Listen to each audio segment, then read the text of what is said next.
Hello and welcome to Creative Nerds. Creative Nerds.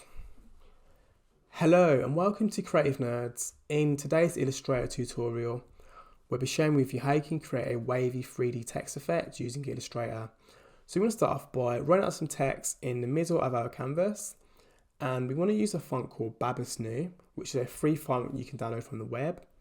We're going to select our text layer, select Objects, Expand.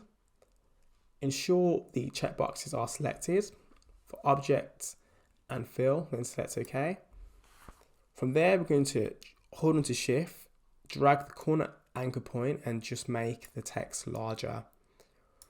And then center in the middle of the canvas.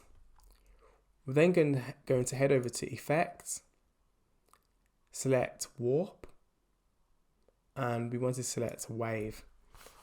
From there, we want the wave bend to be 51%, horizontal 0, vertical 0, and then select OK. We're then going to press Command C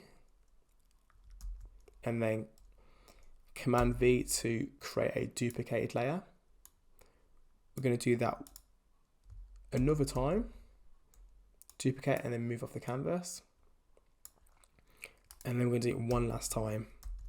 But this time we're going to make it smaller, the text, and we're going to center in the middle of our first initial layer. And then we're going to select both layers and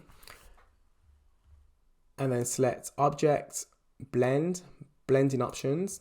We want specified steps to be set to 300. We want the orientation to be aligned to page. Select OK. Head back over to Object, Blend, Make. Perfect.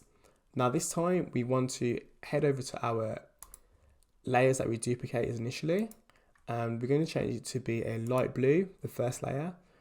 The second layer, we don't want it to have a fill color, we just want it to have a border of 1 pixel, and we want the opacity to be set down to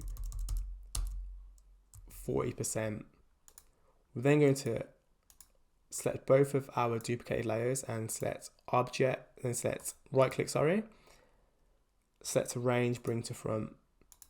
The first layer we want to position on top, and then the second layer we also want to position on top also. And there you go, we've created a 3D wavy text effect in a matter of minutes using Illustrator. It's a great technique that you can use time and time again across different types of design projects. Thanks for watching and stay tuned to Creative Nerds for further quick tips on how to use Illustrator.